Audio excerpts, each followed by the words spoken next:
ठीक है, तो जो हमारा कल का जो क्वेश्चन था, क्वेश्चन नंबर 3 या 4? 4।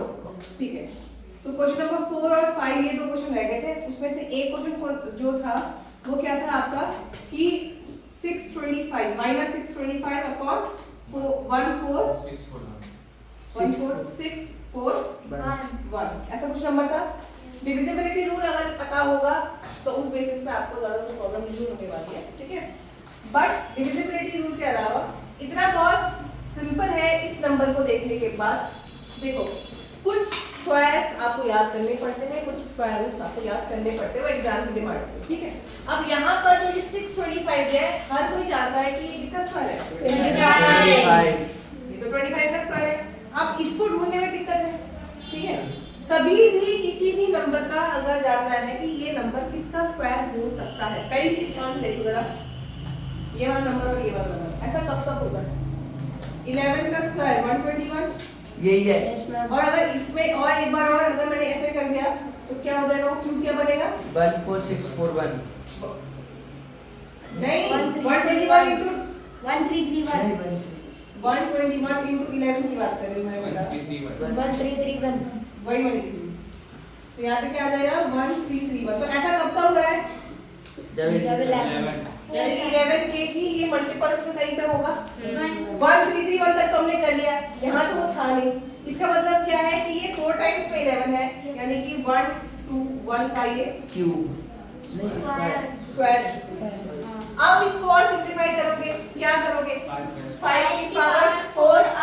अब जिसको 5 की पावर 4 लिखने में दिक्कत है और जो ये सोच रहा है कि चलो मैं इसको जो है इस तरीके से लिख लेता हूँ, इसके फैक्टर से, देखो मैंने क्या बोला, आप ऐसे कर लो, मर्जी है, नहीं पता चला ना, अभी भी दिमाग में नहीं आया। इसके फैक्टर्स निकालो बेटा, फैक्टराइजेशन तो करते हो, ठीक है। फैक्टर्स निकालोगे, आप जिस भी नंबर से इसको सॉल्व करते जाओ। फॉर एग्जांपल आपने 11 ही ले लिया, ठीक है, या आपने, क्योंकि यहाँ पे लास्ट में 1 है, किससे डिवाइड हो सकते हैं? 2 से तो नहीं होगा, किसी भी इवन नंबर से तो नहीं जाने वाला। आप 3 से ट्राई कर सकते हो, आप 5 से ट्राई, 5 से नहीं होगा, ठीक है। तो आपको फिर ट्राई लगाओ तो लास्ट में आपको 11 से ही करना पड़ेगा, ठीक है। खैर, तो आप चाहे फैक्टराइजेशन से करो, चाहे आप जिस भी मेथड से करो, सीधा आप स्क्वायर रूट निकालो, ठीक है, क्यूब रूट निकालो, जैसे भी निकालो, आपको ये कुछ फैक्टर्स मिल जाएंगे, ठीक। अब यहाँ तक तो ठीक है, आंसर यहाँ पे तो नहीं लिखने वाला। आंसर क्या आएगा?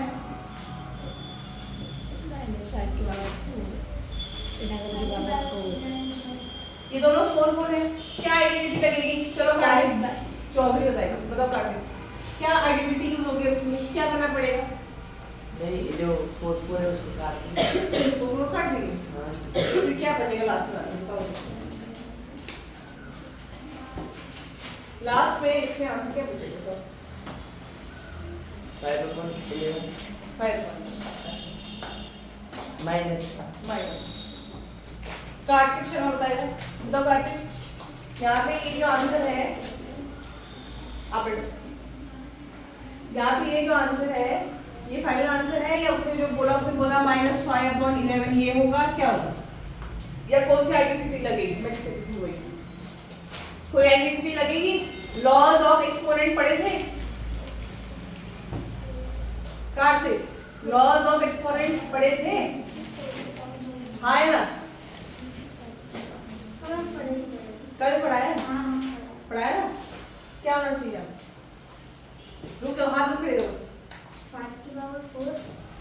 हाँ, ये जो है मैंने यहाँ तक इसको सॉल्व किया। क्वेश्चन क्या था? ये पावर क्वेश्चन क्या था? पता तो है ना क्वेश्चन क्या था? पावर रोटेशन, कि इसकी पावर में इसको क्या कर दो? एक्सप्रेस कर दो। पहली चीज, ये आंसर गलत है। पावर रोटेशन की बात हुई थी, यहाँ तक भी ये आंसर चल जाएगा। बट अगर फाइनल आंसर की बात करोगे, यहाँ पे जो आइडेंटिटी लगेगी वो लगेगी नहीं,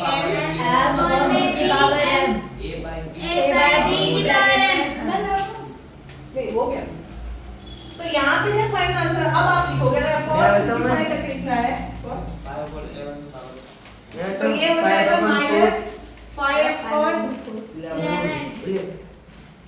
-5/11 पावर 4 और माइनस बाहर, ठीक है।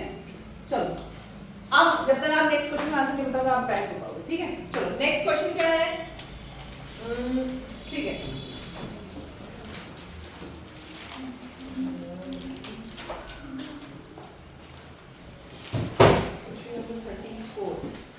नोट कर लीजिए आंसर अगर किसी ने गलत किया है तो, और अगर नहीं किया है तो ठीक है, कोई प्रॉब्लम नहीं है। Okay, so next question number 5 जो था, थोड़ा मैं स्पेस बनाया था यहाँ पे।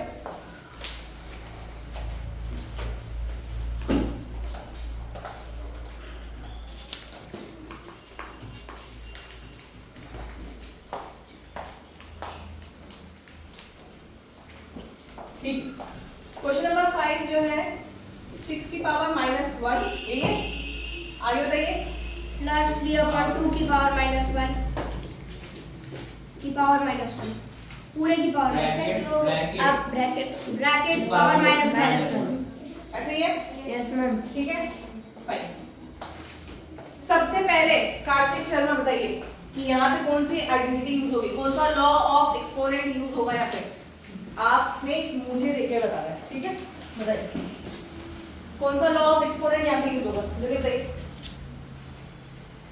जब आपको लॉज ऑफ एक्सपोनेंट मैंने बताया था या डिविजिबिलिटी रूल मैंने जो बताए थे, तभी मैंने कह दिया था आप जब तक याद नहीं करोगे कोई फायदा नहीं होने वाला। मैं 10 बार भी अगर पढ़ाऊंगी ना तो भी नहीं याद होगा, क्योंकि तुम याद ही नहीं कर रहे हो।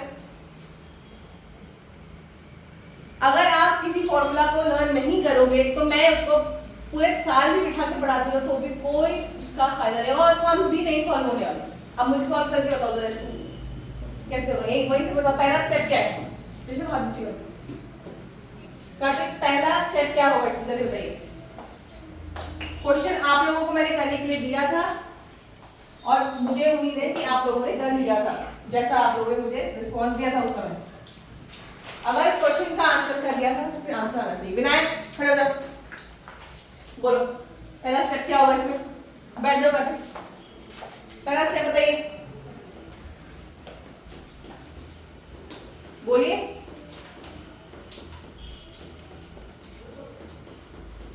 देवरे खड़े हो, बोलो फर्स्ट स्टेप क्या होगा इसमें, जल्दी खड़े हो। फर्स्ट स्टेप फॉर्मूला है क्या एक कौन है, बोलो। की power -m is equal to 1/m। आप मेरे को बताओ फर्स्ट स्टेप में क्या सॉल्व होगा।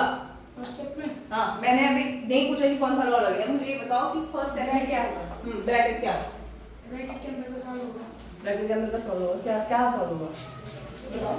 सॉल्व करके 1/6 आएगा, प्लस उसको प्लस का साइन लगा के फिर ब्रैकेट में आओ इधर आओ।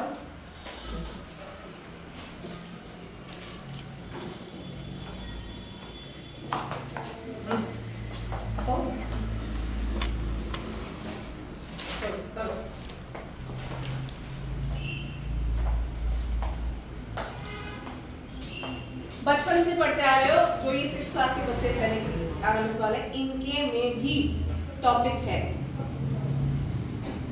इनके में भी नंबर सिस्टम में ये टॉपिक दिया, तुम्हें अभी भी नहीं पता था।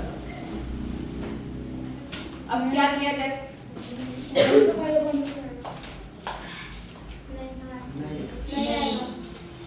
शांत। पहले स्टेप में क्या हुआ मुझे बताओ, पहले स्टेप में आपने इसको क्या किया, ब्रैकेट को अंदर वाले को सॉल्व कर दिया। अच्छा फिर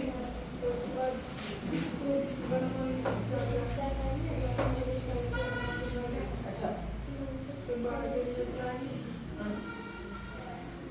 फिर क्या हुआ,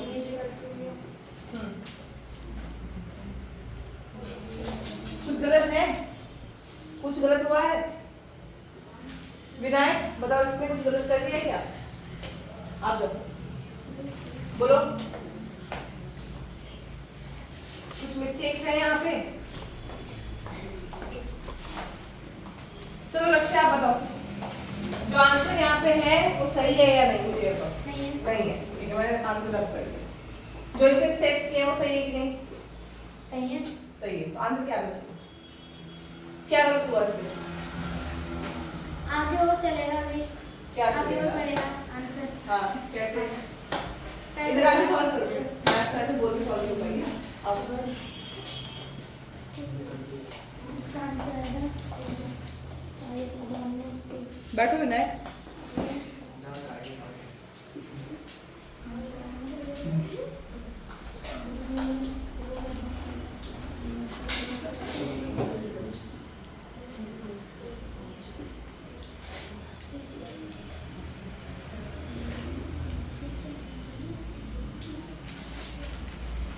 ये क्यों लगा रहा है?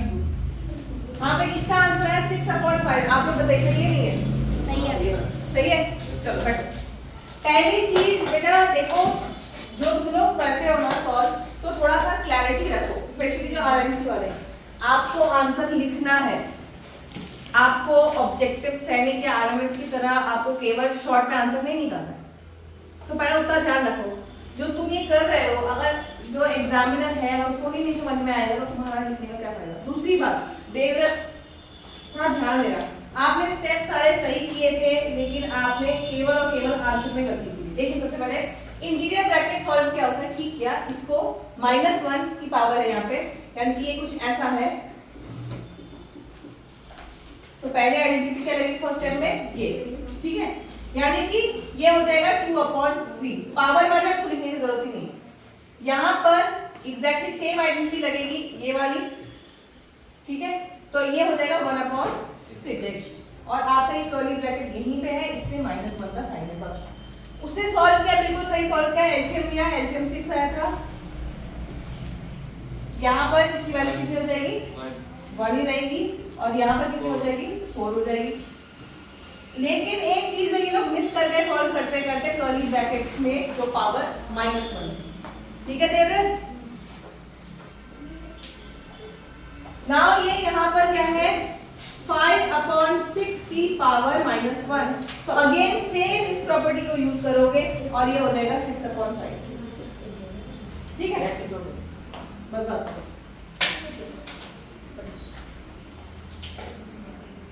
जो आपको मैंने क्वेश्चंस करने को दिए हैं, यहाँ पर टोटल 7 क्वेश्चंस है, मैं आपको 7 क्वेश्चन करने के लिए 20 मिनट का टाइम दे रही हूँ, ठीक है, करो सॉल्व। इसको मत चला भाई।